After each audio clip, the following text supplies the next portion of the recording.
Namaste and welcome to this episode of Jaipur Dialogues 10 p.m. live. And today we have R. Jagannathan, the editor-in-chief of the Swaraj magazine and known popularly as Jaggi, and his Twitter handle is also the Jaggi. How are you, sir? Namaskar. Everything is fine, lovely. So let's see what's happening in the country. A lot of strange things are happening in the country, and this time what we are going to discuss today is that the Supreme Court itself is now trying to intrude onto the value that it has tried to uphold so dearly throughout its existence, and that is the freedom of speech and expression. And today it is coming down very hard on somebody, Sudarshan TV. That is the test case today. And Sudarshan TV, it is coming down very hard on it in order to protect the dignity of a quote-unquote community. And we know what community they're talking about. And that community itself is on record saying that they do not believe in national boundaries. And they're trying to protect the dignity of that community.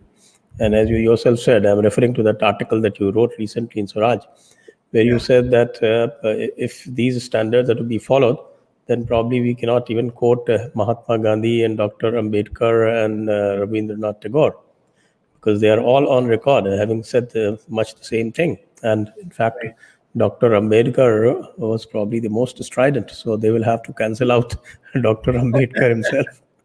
Right. Absolutely.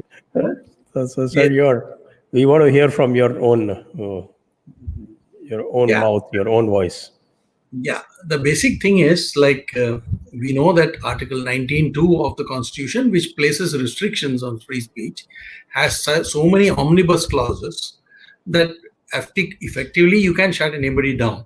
That is the reality, because anybody who's a threat to public order, anybody who even says something against a so-called friendly country, that means tomorrow if you say China is a friendly country and I say Hitler, you can put me in jail for saying that. So this is the problem. So you have so many things, except for one thing like say threat to integrity of the country or active call for violence. Those are the only two legitimate cases out of the 8 restrictions they can see. But that is that. But more than that, the problem is not so much about the article itself, which needs to be diluted and clarified and made stronger in narrower aspects, but the attitude really of the Supreme Court itself. The point is, its attitude, I'm sorry to say this, but it sounds a bit like contemptuous, that show me the man and I will show you the law. That seems to be the attitude of the court. That is, if you put up one particular group or an individual or a community, it'll have one attitude. If you take another community and other things, something that people are fearful about, then suddenly it'll take another attitude and becomes very high and mighty about that. So that is where it is. There is unequal application of the law, whatever law there is.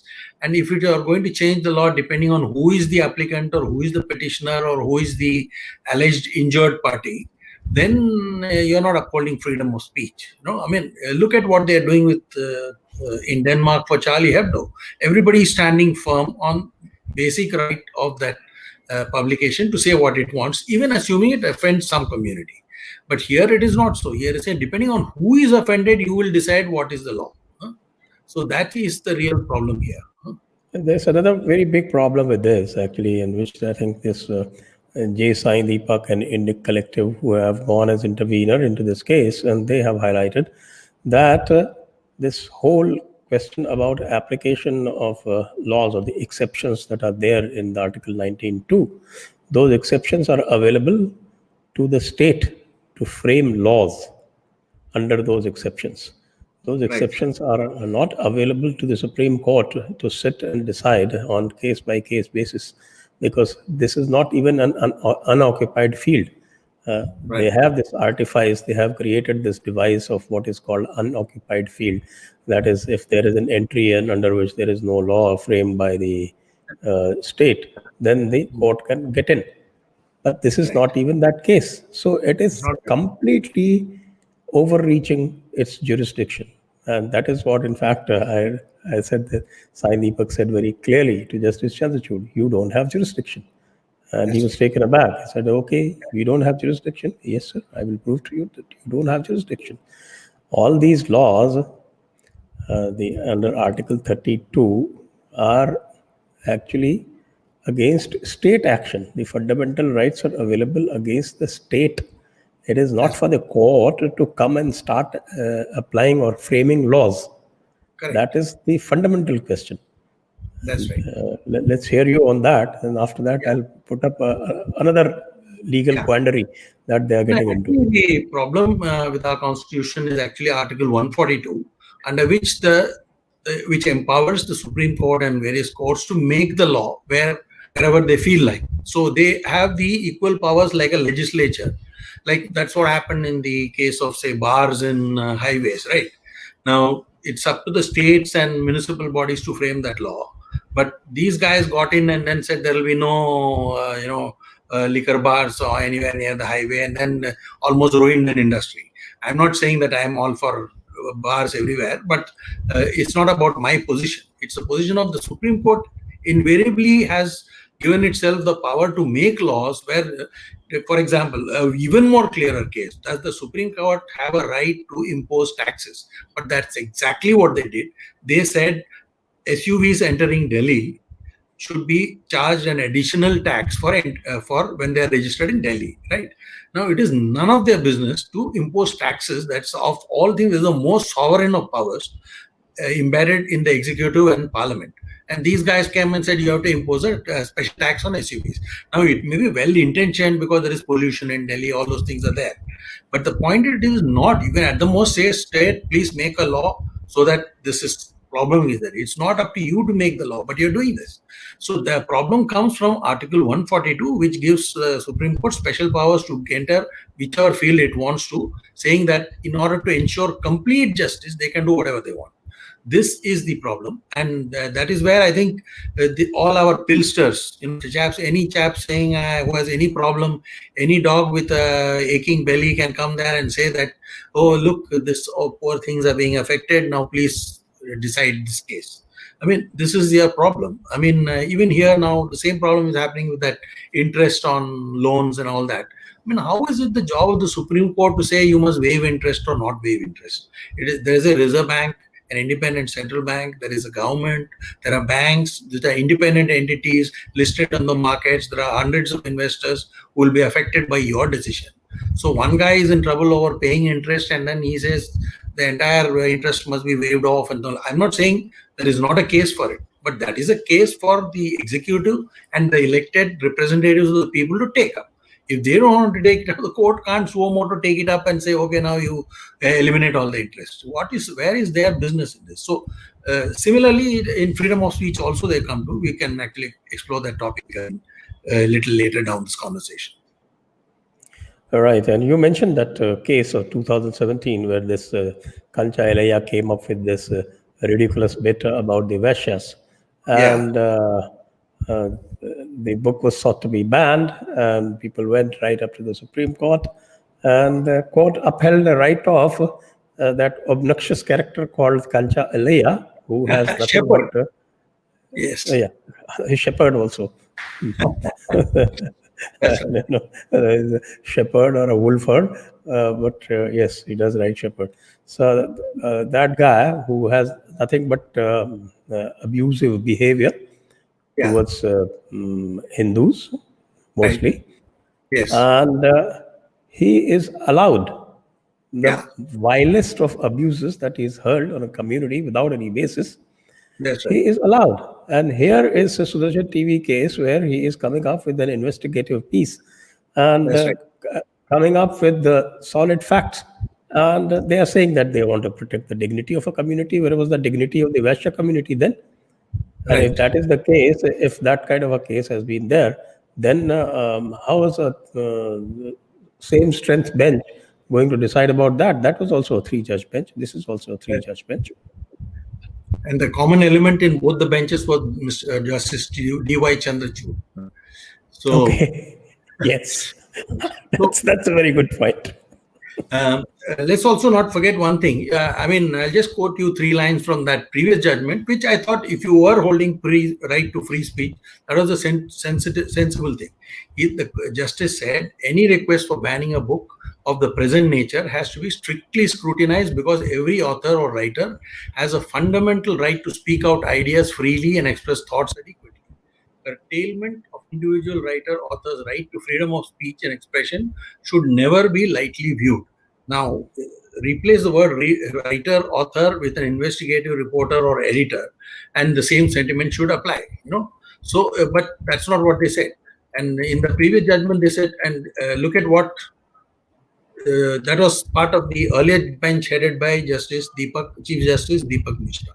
Now, Right. what has this one said, Chandrachud?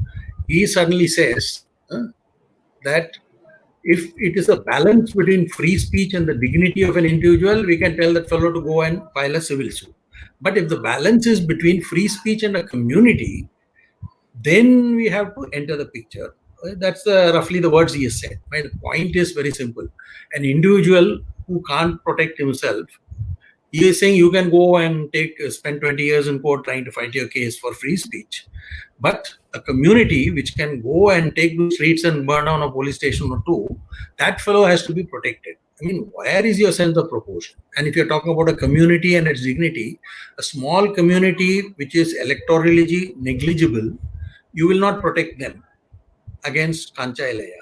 But a large community which is electorally very significant, 200 million people, and it is a joke that we call them a minority in India. 200 million people will not be called a minority anywhere in the world. Maybe Parsi is some which are 90,000 people, I understand. But what do you call 200 million people, and that too as part of a global majority? A minority is a ridiculous thing. But anyway, so he wants to protect the dignity of 200 million people.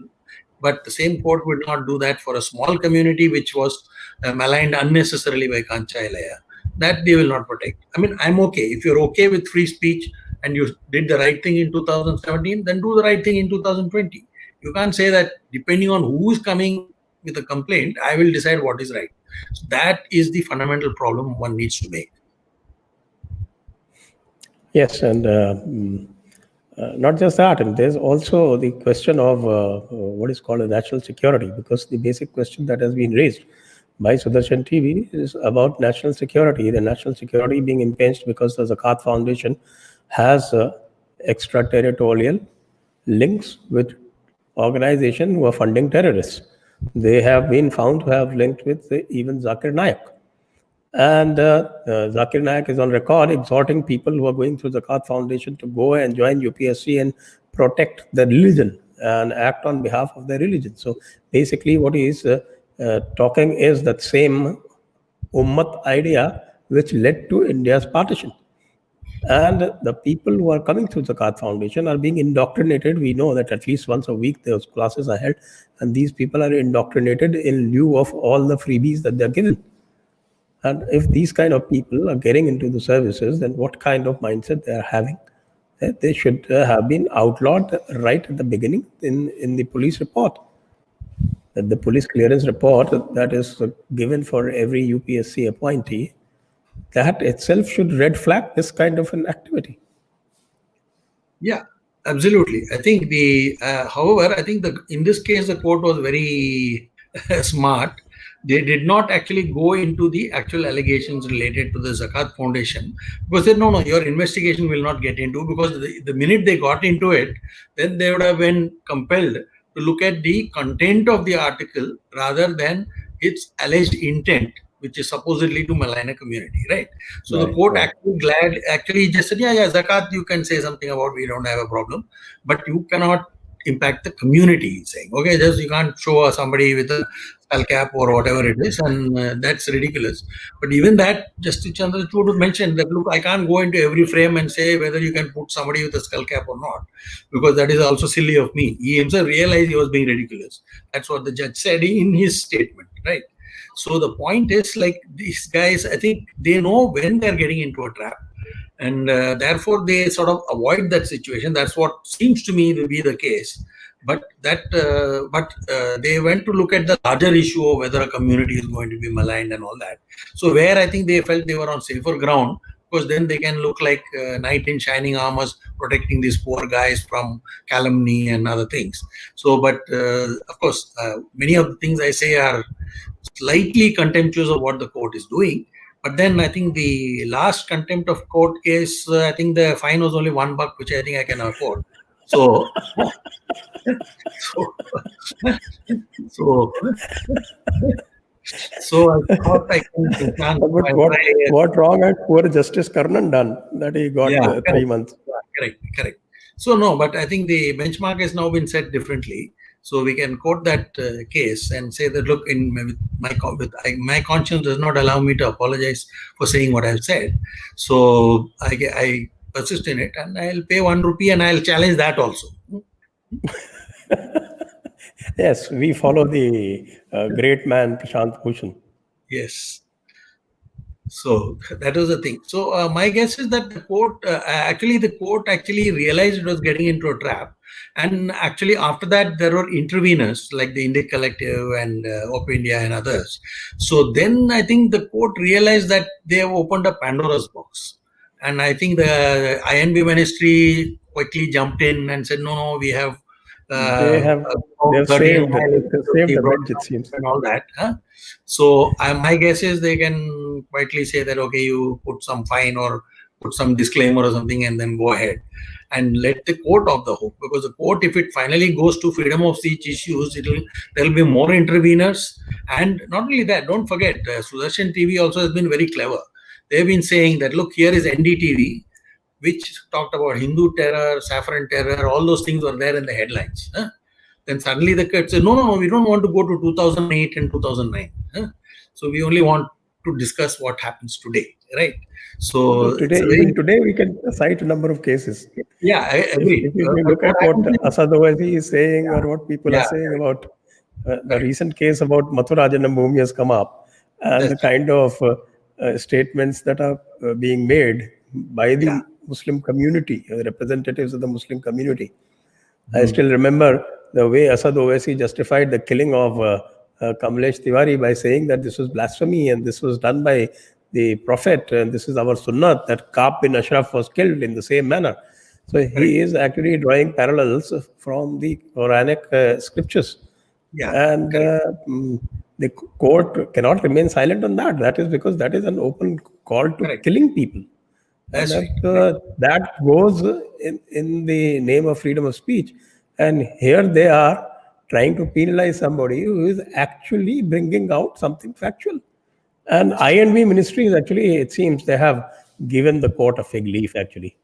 I don't know whether it is intentional or whatever.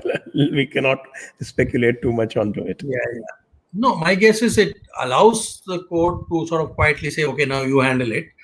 Because I think earlier when the court got into the case, they thought it was looking like a very nice case on which they could talk about freedom of speech. But now that there have been a lot of interveners and who have come with their own views, and there are some more who might be willing to join, including some broadcasters. I mean, like the Indian, Federation, which Arnab Goswami and all, they all are still to speak on that issue. So my guess is that the court realized that it has actually opened a Pandora's box. And if you actually were to look at it on the basis of first principles, a lot of things will need to be dealt with. And it's not going to be easy for the court to play a high and mighty card on this. It will be very difficult, because then you have to look at, for example, if you're going to impose blasphemy laws in a way, right? Then you will have to say that all communities will have to be covered by some kind of blasphemy protection. Okay, you can say, okay, one prophet, son of God, one single monotheist God can not be blasphemed against. But what do you do in the case of Andrew? We got 100 fellows like that. I mean, will you protect each one of them from blasphemy? So my point is, once they get into that, they will actually get into a bigger problem. So they cannot actually deal with this issue except on the basis of equality. And this time, I think some groups who are favorable, who are talking the Hindu line, have jumped into the fray, and that's a very good thing. Earlier, we'll just keep quiet and not do anything. So the court could just suo moto come and take some decision, and somebody. I'm glad that Sudarshan TV is fighting and not backing off from its stand.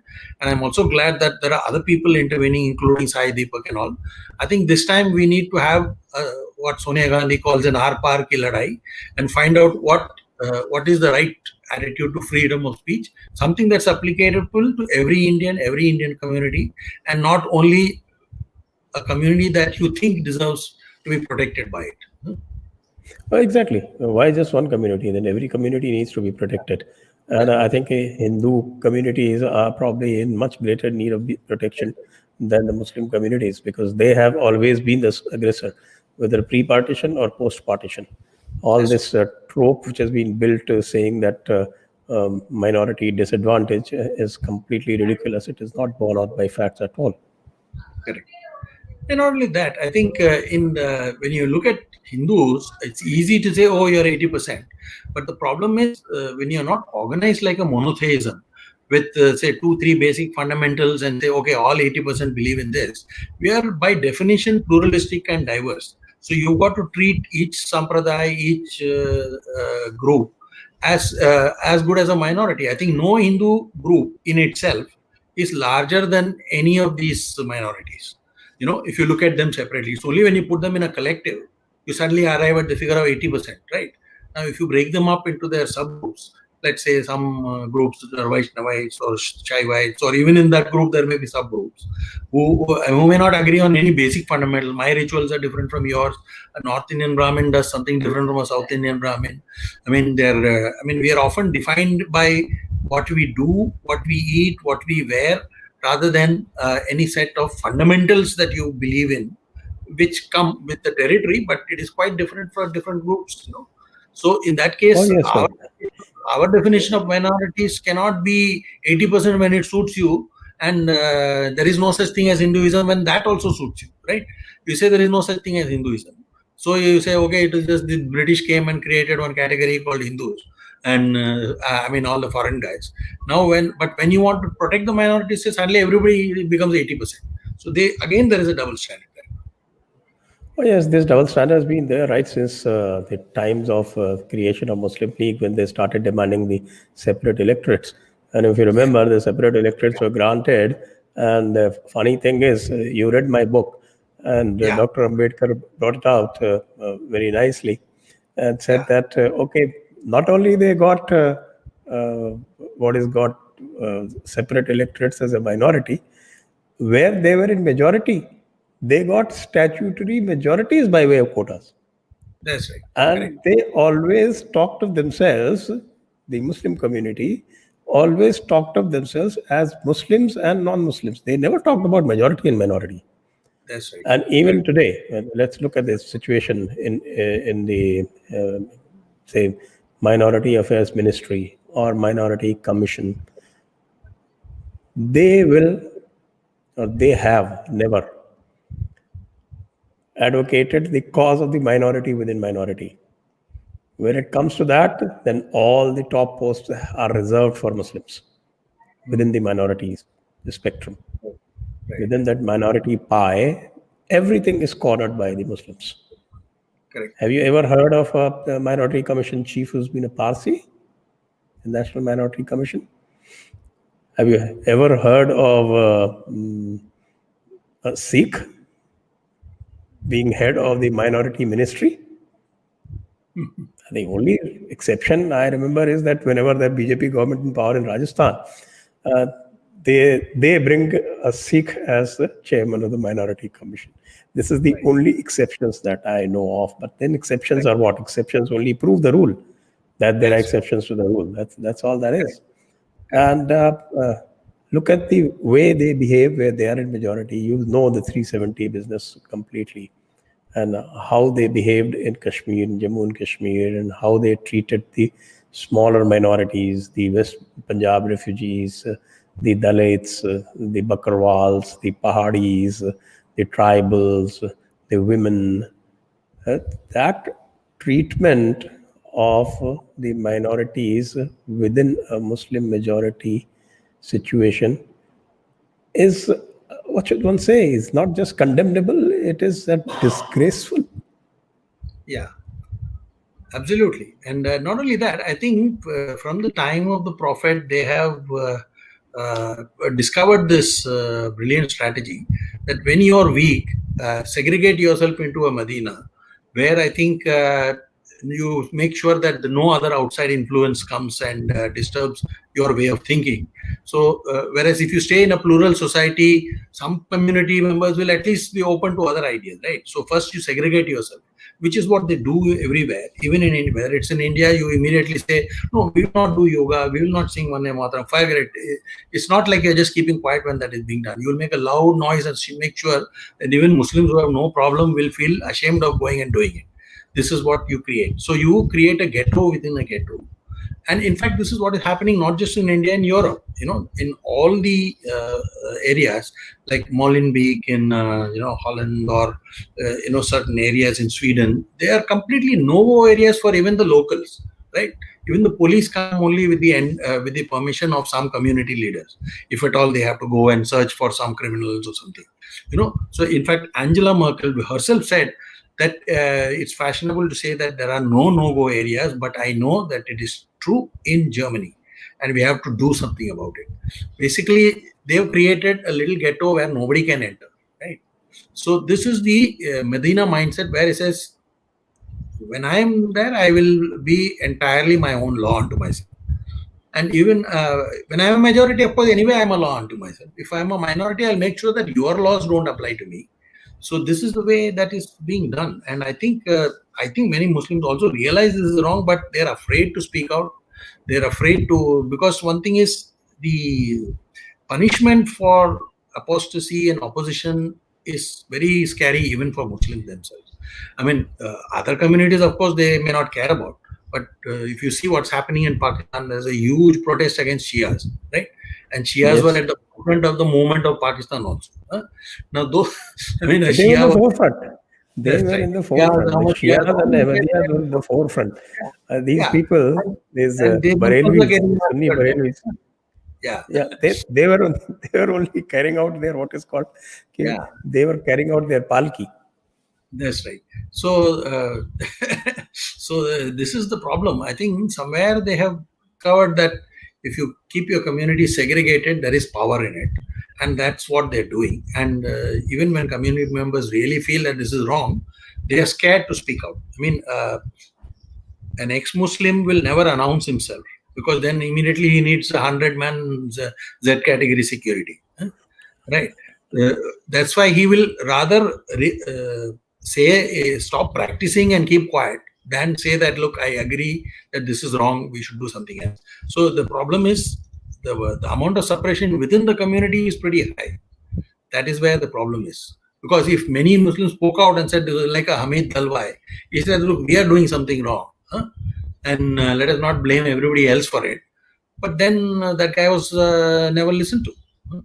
Even Arif Muhammad Khan comes and says something sensible, immediately a Marxist, an atheist, comes and tells him, you can't say this. I mean, Irfan Habib. In Kerala, he goes and insults the governor of the state because he has said something in his mind. And this guy shuts him up and snatches some paper from him and all kinds of things. I mean, what kind of atheist will come and shut up somebody who is a secular Muslim? This is ridiculous. The atheism also among the Muslims, I find it's only a mask. It is not a serious intent. Look at Javed Akhtar. Yes. I mean, I keep lampooning him all the time, and for good reason, because he's a fake. Or that Umar Khalid, he claims to be atheist, but I don't think he's any such thing. Huh? Oh, they are atheists for their convenience. If they have to go and have some beer or some whiskey, then they are atheists, and it's only for that purpose they're atheists. Otherwise, they are absolutely protective of the ideology of Islam in every manner. And they are there with the worst of the anti-national elements that you can see. That is there. That fact is there. No, I think their thing is they come from the basic belief in totalitarianism, right? So just like monotheism, the three major monotheisms, out of which one is minor and has probably become a better one because it does not seek to convert or dominate. The other two seek imperialistic domination. and they are obviously monotheism, and so to that extent they have a tendency to totalitarianism, even though many of them run democracies. But in the case of communism, they don't even have a pretense that they ever have planned to have a democracy. And so they have actually a secret admiration for the Islamists for the simple reason that they find that not only are these guys willing to accept totalitarianism, but they even have an ideology that makes it possible for an entire people to think totalitarian. I mean, it's like Nazism. Actually, the closest parallel to Islamism is actually Nazism. Where you take over the entire mind space of an individual, stop him from thinking freely, and then, of course, if you send 6 million people to the gas chamber, they say, good thing. I think this is what the creator wanted. That's what it is. And Hitler's greatest admirers were the Imam of Jerusalem. Yes. And they celebrated whenever Jews were sent to the chamber. Absolutely. Even the Catholic Church was in league with them. Yeah. But at least Hitler used to feel a bit ashamed of the Catholic Church because he thought they were sissies. Whereas he believed that Islam had the right kind of ideology to create ultra patriotism where people are willing to sacrifice themselves for the broader national cause. So he felt that those guys had more of this kind of thing than Catholics. So he was saying, it's probably a misfortune that I was born here, but then I was born here, so I'm all right. But basically his admiration was for that extremism that came with jihadism. Quite right. At this point, I'll request my listeners and viewers, please like, subscribe, and share this video. Also, press the bell icon. And if you feel that we are serving you good content, then also we will request you to please help us by contributing a little bit. Let me also request all my viewers to keep asking questions to Mr. Jagannathan, because he'll be very happy to answer all your questions. Now, next, we started out by talking about the freedom of expression and the overreach of the Honorable Supreme Court into this arena. And we thought that it is probably unwanted. But I think the whole problem begins with the dilution of the locus standi rule. That brought in the PILs, and the PILs initially, when they were first brought in, they said that, okay, they will be available only to issues which cannot be otherwise agitated. And therefore, poor groups or prisoners and such people were the objects of PIL, and they were entertained, and there was really no objection to that. But now it seems to have become all pervasive.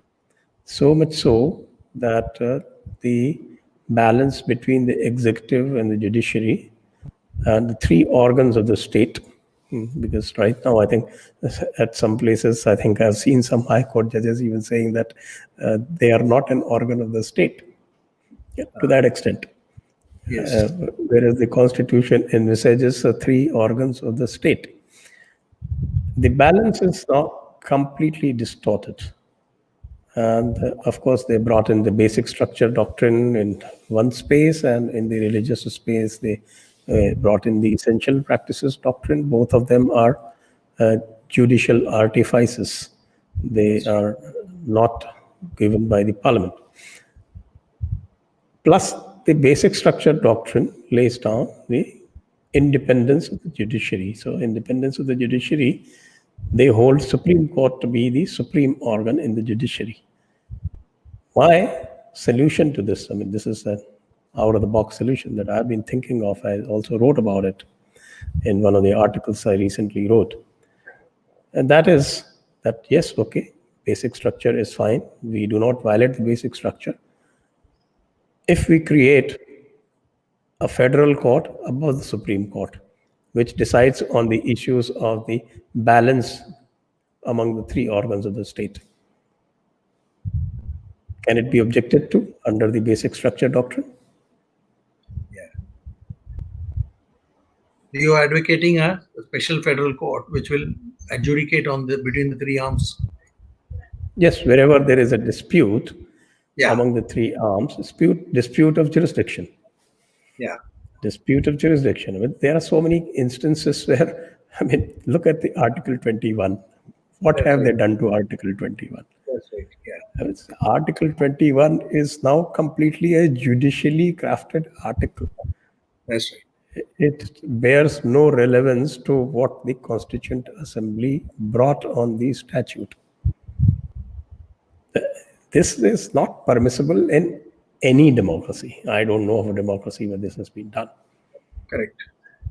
Absolutely. I think what has happened is the Supreme Court, I think, I don't know whether it came out of the emergency time when a lot of the executive did a lot of funny things with the judiciary, which actually turned it. But the point is, the three judges case, the Supreme Court has completely overturned the fundamentals of the Constitution. First, Article 124 says that the president, in consultation with the chief justice, will appoint the judges. Right now, they have removed the president from it, or merely the signing authority. We will decide who is the judge going to be.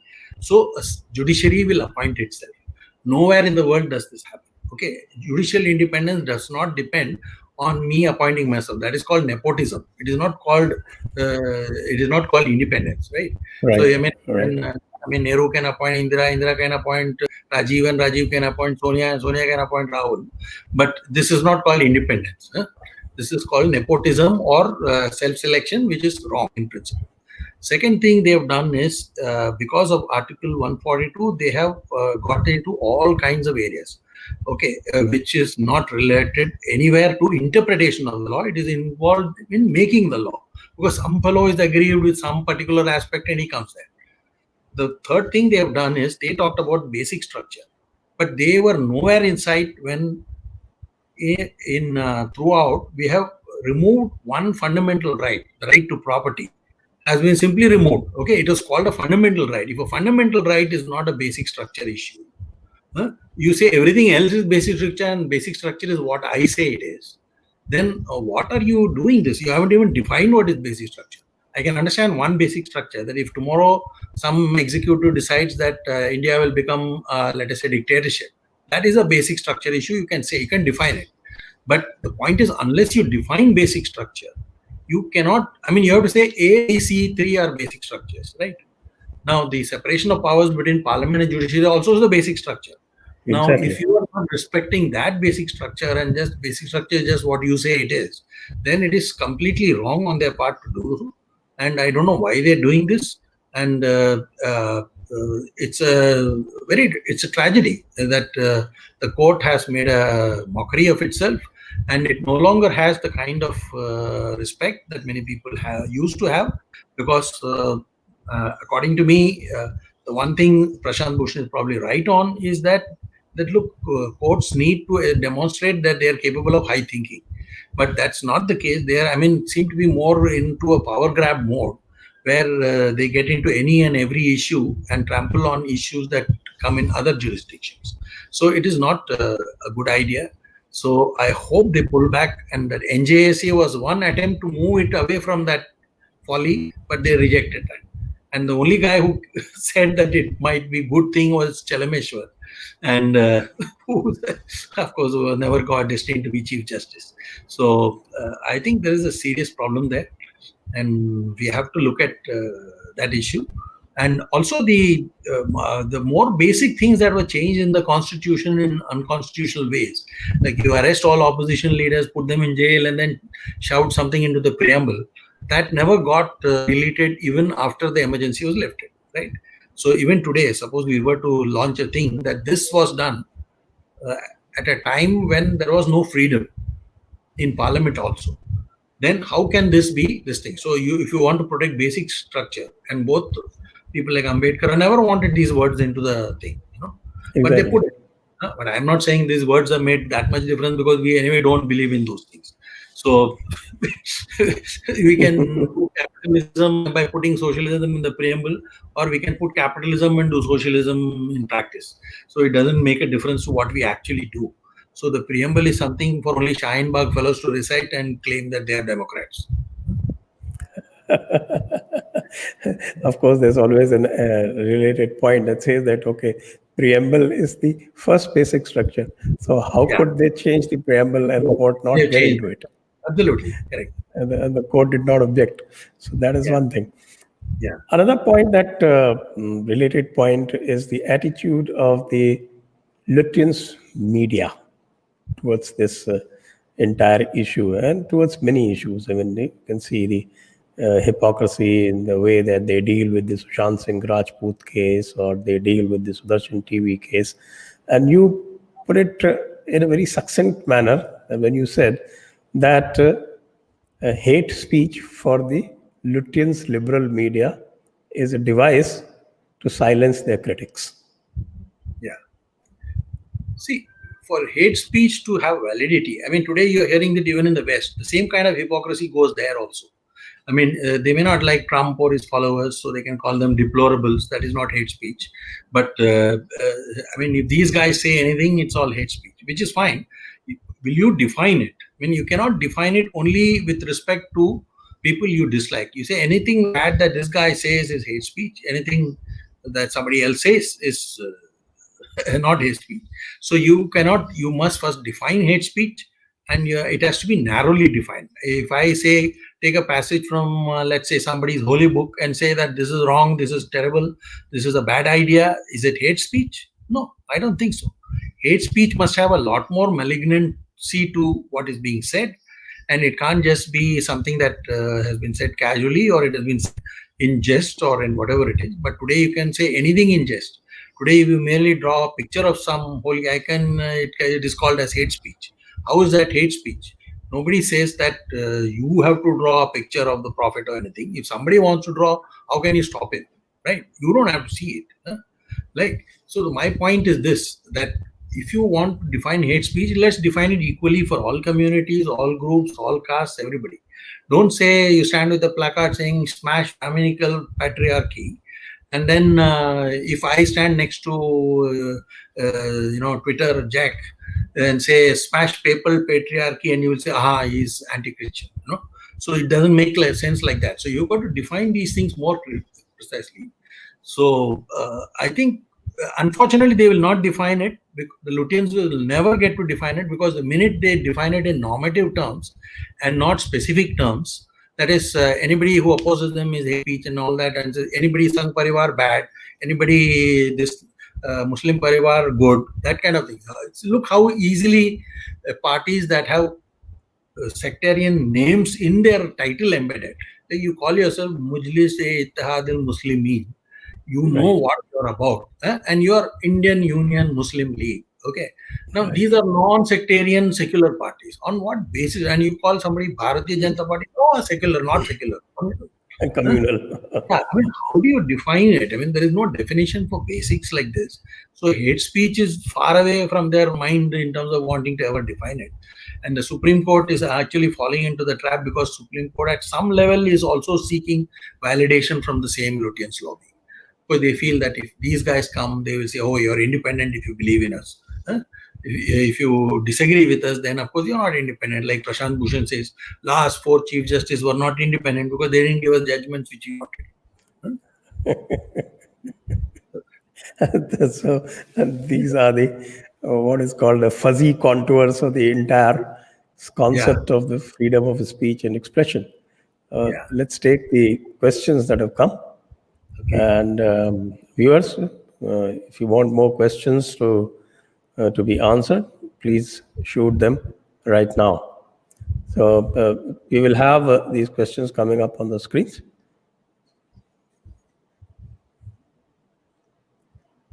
Okay.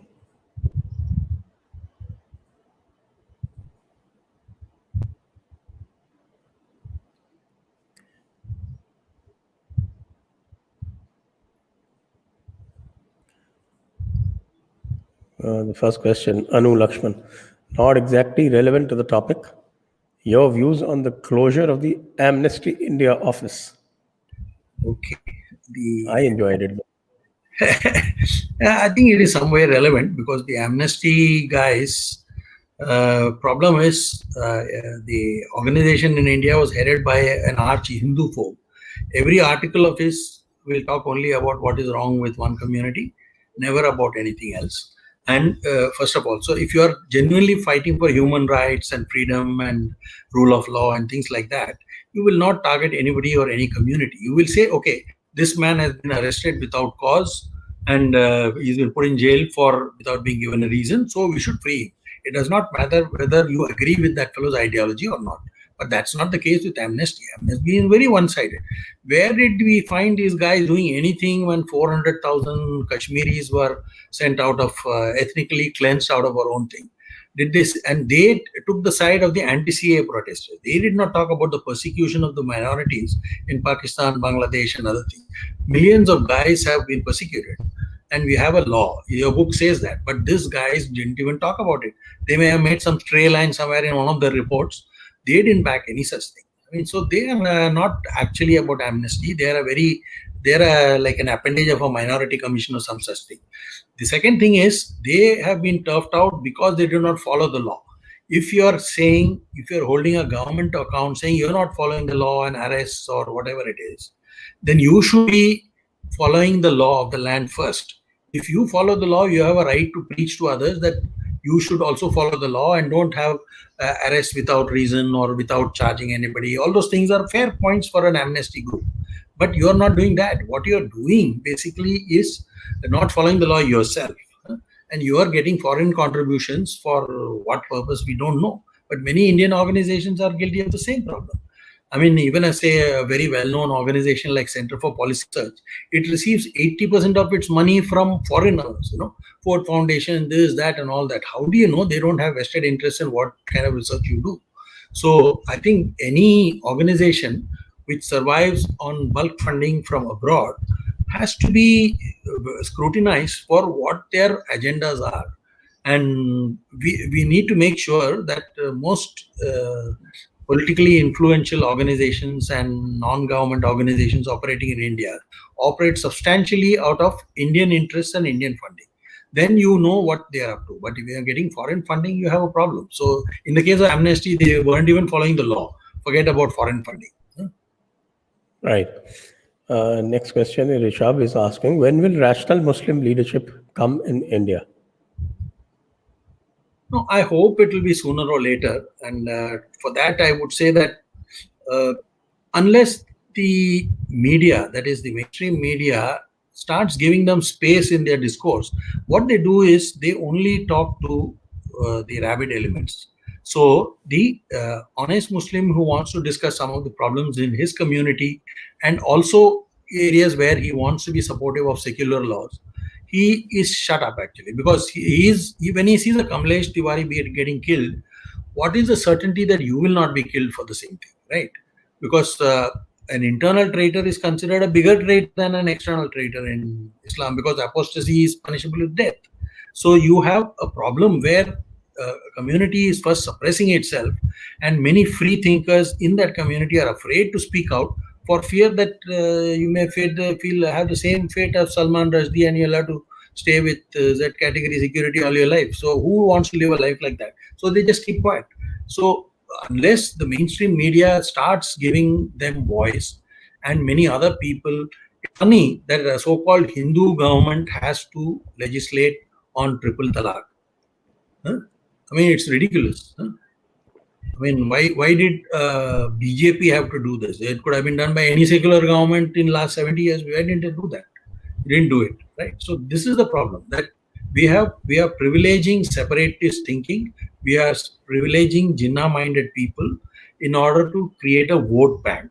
And this means that sensible, middle-of-the-road, moderate secular Muslims who have some doubts about carrying Quranic injunctions to extremes will never be able to speak volubly. So they will keep quiet or occasionally make some minor statements and they'll be suppressed. So they'll be asked to shut up. So I hope there are many of these things, because I don't believe as human beings, Muslims are not any different from Hindus. The problem is the minute you bring their religion into any discourse, suddenly they change tack. This is their problem, because when you take the religion out and you talk ordinary thing, you will not find them having any different opinions compared to any Hindu or any Parsi or any Jain. They will be thinking about jobs, they will be thinking about telling my children to school and all kinds of things. But the minute you bring in that element thing, that either fear enters their mind or they suddenly censor their own thoughts.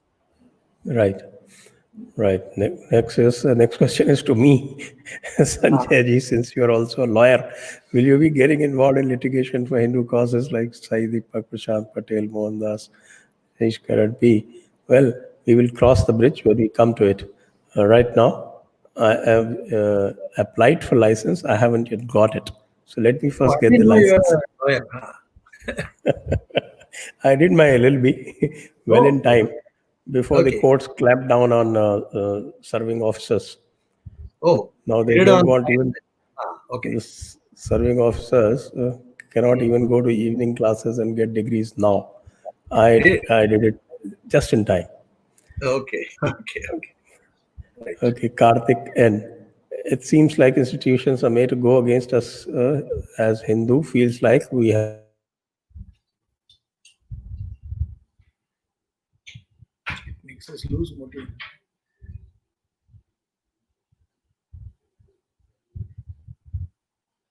Hello.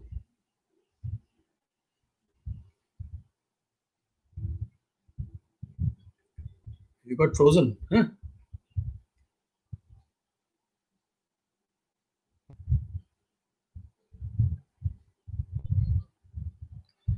Hello.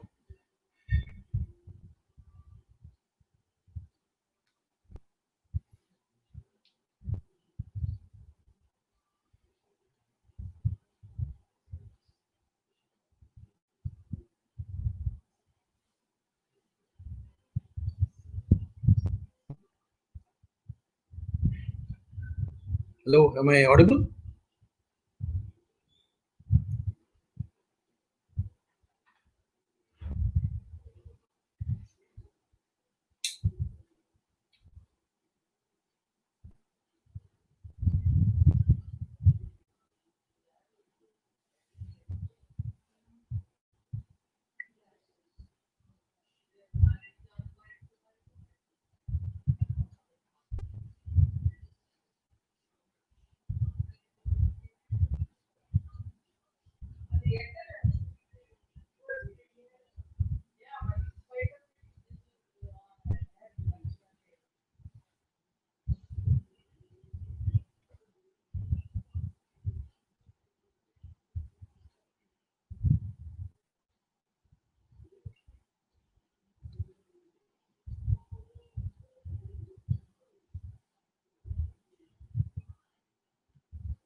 Sorry, it's having Uh, this problem. This internet ah, connection okay. Okay. Right. just dropped. Okay. Okay. Okay. Uh, Yeah.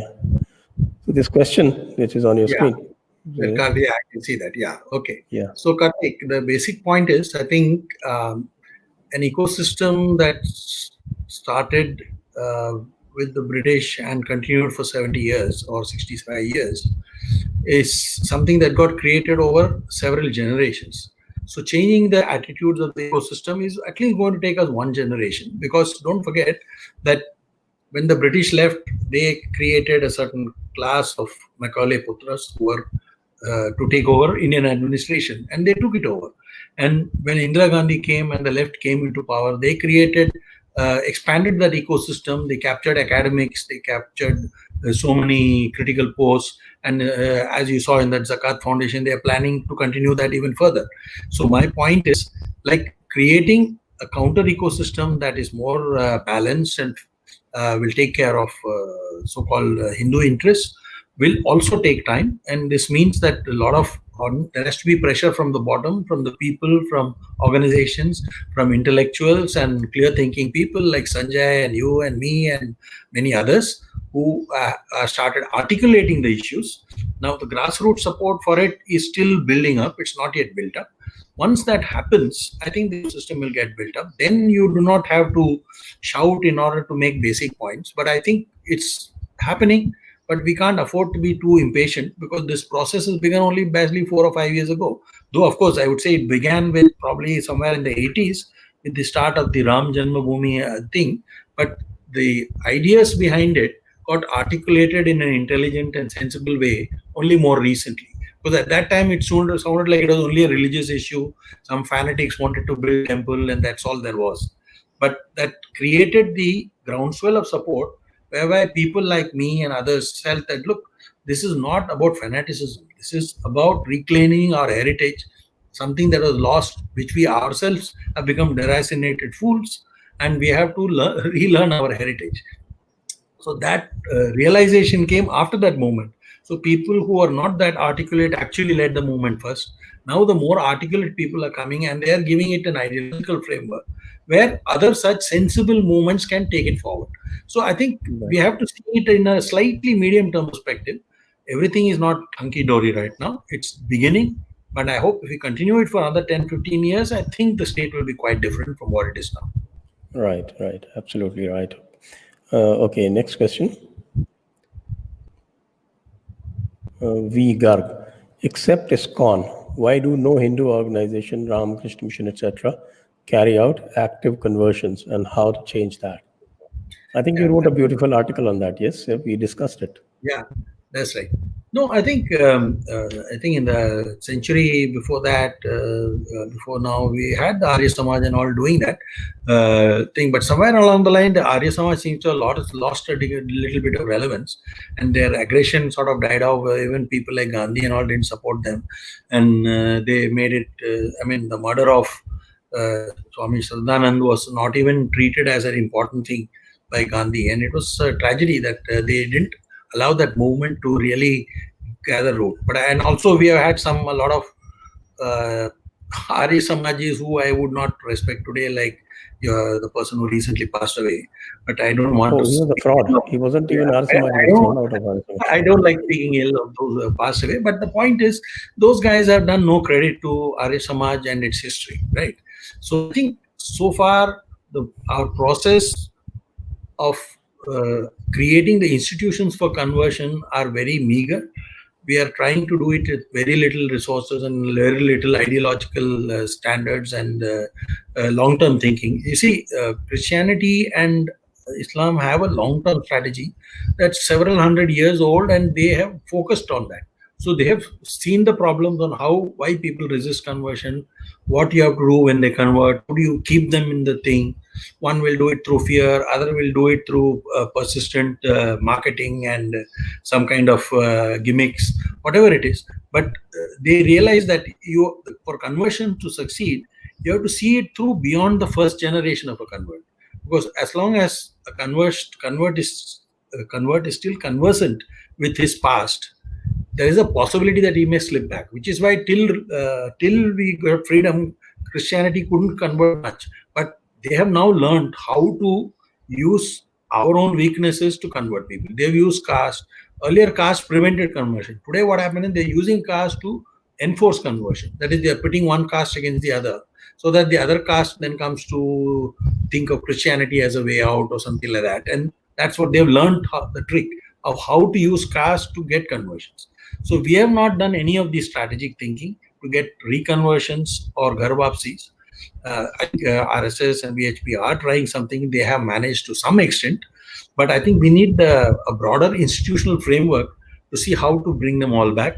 And India's ultimate future is to ensure that all the 250 million minorities in India come back to their Indic roots. That should be our goal for the next 50 years.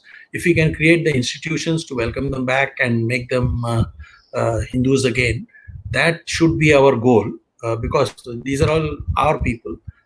Somewhere in the past, something happened to them and they became something else. Now they become our enemies because their religion tells them to be our enemies. We don't tell them to become our enemies, but it's become so. So now you've got to get them back. Now, this is the fundamental challenge before Hindu society. We have to become missionary again. We have to think long term. We have to see how we can bring them back. Right.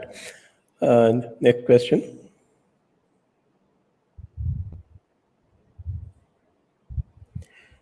Shouldn't we base our FoE on the American model, which is time tested and works.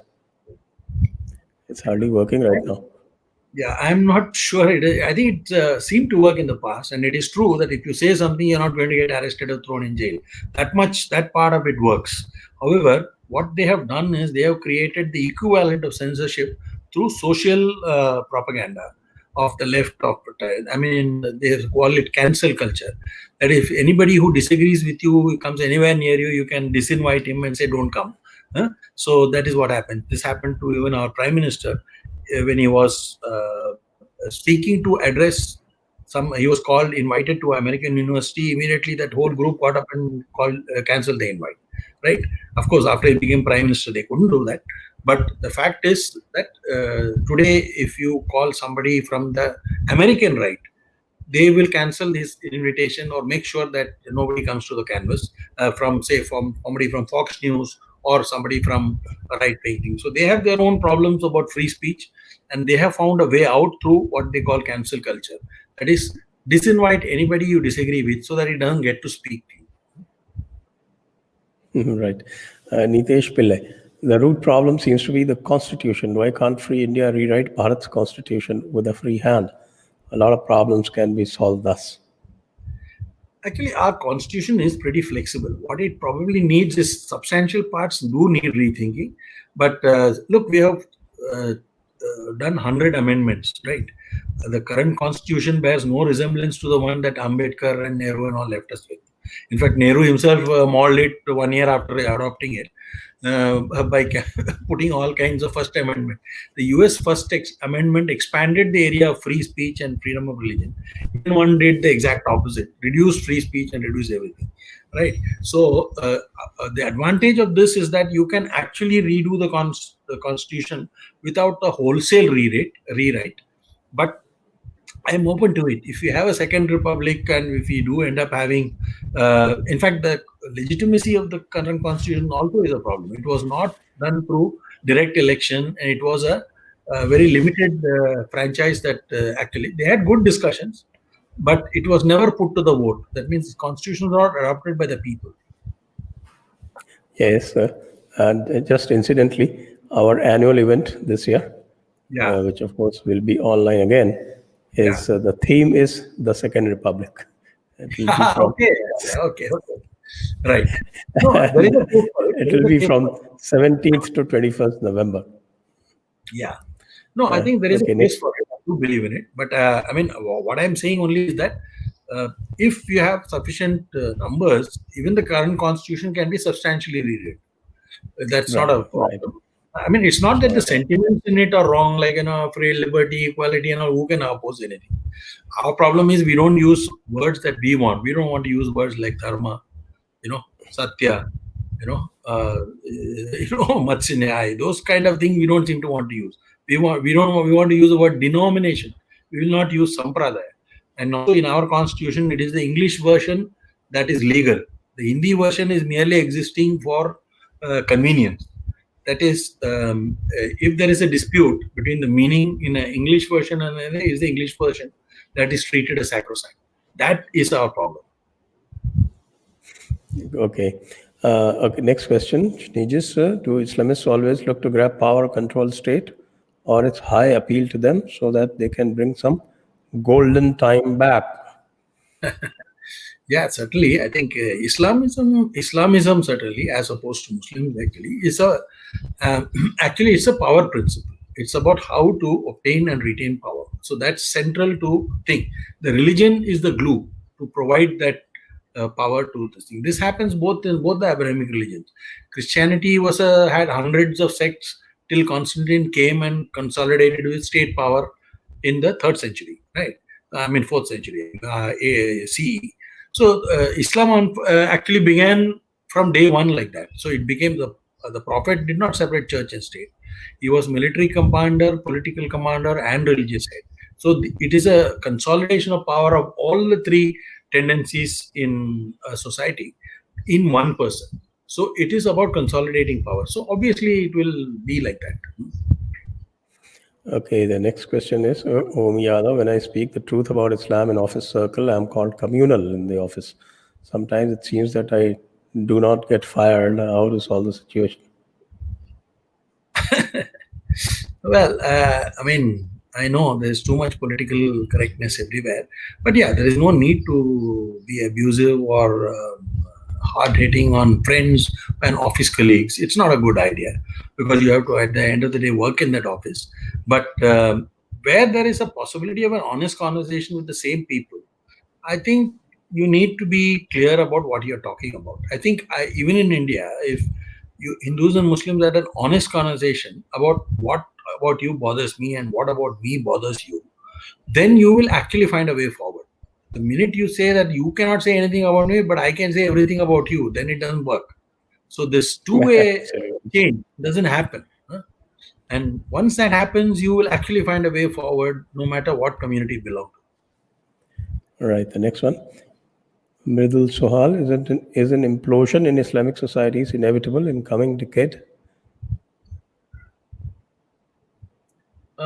Well, I mean, I would think so because it's not sustainable. See, Islam has held together largely because it has focused on creating an external enemy all the time. From the time of Abu Bakr, I think when they couldn't decide who should succeed the Prophet, I mean, they always believed that let's go and conquer somebody else so that our differences then disappear. So this is the way Islam has expanded, and it's a well-known technique for them. The problem is what happens to Islam when it has nothing else to conquer. Then it will consume itself. That's my belief. Because till they focus on what they call the greater jihad, that is improving themselves and this thing, they will be attracted to the lesser jihad, which is slaughtering other people. So which doesn't make sense. But it will ultimately, even assuming that tomorrow, for some reason, Islam becomes the number one religion dominating everything, I don't think they will find peace because they will actually end up destroying themselves. We're seeing this in Pakistan. I mean, what is happening? They created a country for Muslims and they can't live with one another. So this is the future if Islam comes to be the dominant religion of the world. Right. Maya, should Brahmins, India, and abroad form front like Kalis? I don't think it's a serious question. No. Okay, next one. Chetan Sharma, what about supporting same-sex marriages under HM Act? Good incentive for Ghar Wapsi. No, but I mean, I don't think these marriages are at this point in that large numbers. But Hindu society has never had a problem with alternate sexuality, right? So I think these were not even a problem. These problems got created once you put Victorian morality in the Indian station. And then you created a problem. Now we have to now live with that problem and try and find a way around it and things like that. I think, see, people can coexist. I think the question of people getting married only relates to the fact of if you have children and you have inheritance and property. Otherwise, even today, you can cohabit. There is nobody going to stop you, you know. So, in a sense, it is available de jure. It is not. It's not de facto.